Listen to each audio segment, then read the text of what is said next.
Yeah. Mr. Darby, will you step up for your moment of glory? Yeah. Mr. Darby, come up here. Right. I'm an old man. Yeah. Right. A round of applause for Mr. Peter Darby. He's an artist, writer, poet. That's right. Yeah. My friend John. Yeah. I love Pete's work. He is a truly a Renaissance man. He's a brilliant musician and a very fine painter, artist. I saw this new work, which was inspired partly, which I'm sure you'll tell everyone about, by seeing Van Gogh in the flesh. Amsterdam. And there's, to me, it's the missing link between William Blake, Vincent van Gogh, and Syd Barrett, and the 60s psychedelic Cambridge scene, which Pete's very much part of. It's a wonderful mixture of that mystical tradition. And then they first existed as paintings, wild paintings, and you get a lot of value for your money in terms of paint alone. That they're worth a fortune. They're not paintings; they're sculptures. They're installations. They're sculptures out of paint. Yeah. Very nice too. Then, having painted them as original paintings, Pete then got in touch with Mike Heron from the Incredible String Band, who kindly allowed him, as long as it's for charity, it's not for profit, to do this book, which obviously people talk about, in which his paintings, he's put them together with the lyrics, the lyric of the song by Mike Heron.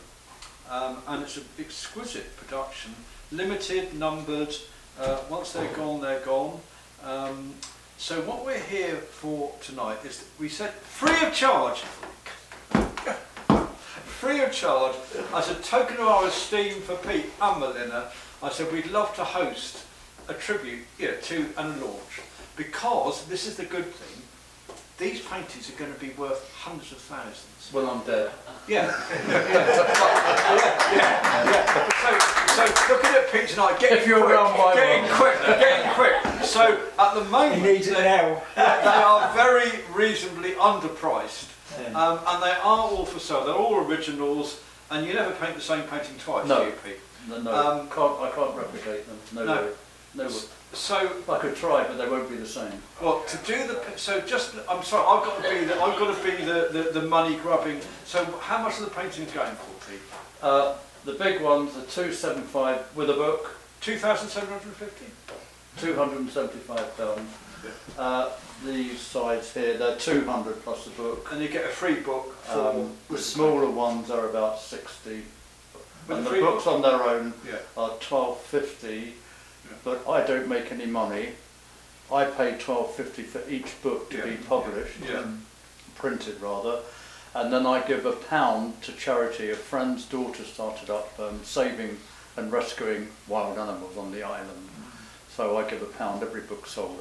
So I don't make it. I lose £1 on every book basically, but being a charitable kind of guy. Will you buy one?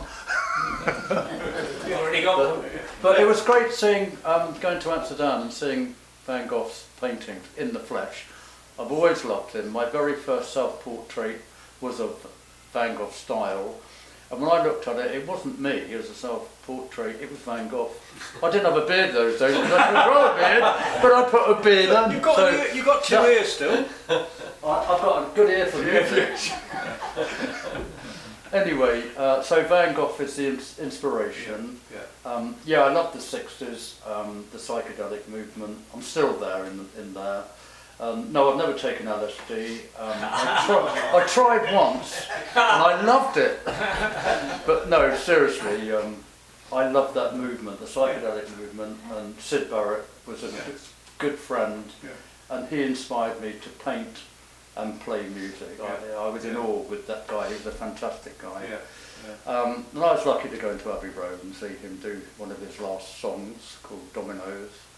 And then after that, I didn't see him after that. Well, he had gone on another planet, like most of us, Brian.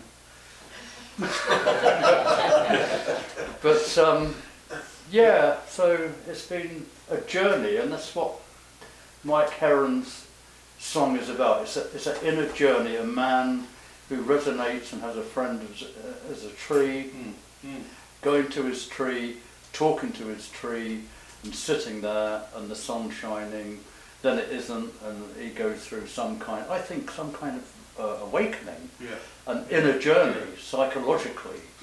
Whether it was LSD, we don't know, but I think he came to terms with the fact his journey was looking at nature, saving the trees. Without trees, we wouldn't be here. Come on. Well, you said we'd all be suffocating. Pete, you've written all this, haven't you? It's about how important and nature is, to me, nature is important. But this book is so timely because you say just that. I call it the Holy Church of Nature and Beyond. The Holy Church of Nature is to do with nature, the trees, the flowers, the plants that keep us alive. Beyond are the planets that control us. I'm into astrology in a way.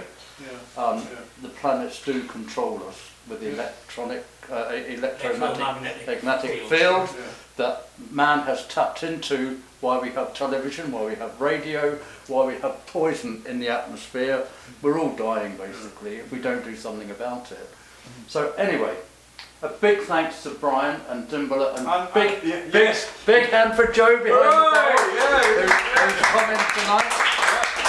Please get more alcohol, we need the money. And obviously thanks for all the musicians that have played here tonight. It's a shame that more people I invited didn't come down. The creamer here, about 200 people, and only 5 have turned up. So anyway, thanks for being here, and I love Dimbola. I love it and I hate Dimbola it. loves you. And it's been a pleasure working here over the last, how long have I known you? Many years, yes. 15, 18 There's got to be something like that, When I've been coming here, and on and off. Then Brian said, would I put on music outside? So we're starting something next springtime. The Howling Wolf Club, which is folk, blues, maybe a bit of jazz, who knows. Wow. Everybody's welcome to come and play, but we can't afford to pay you. Dimbola doesn't have that much money.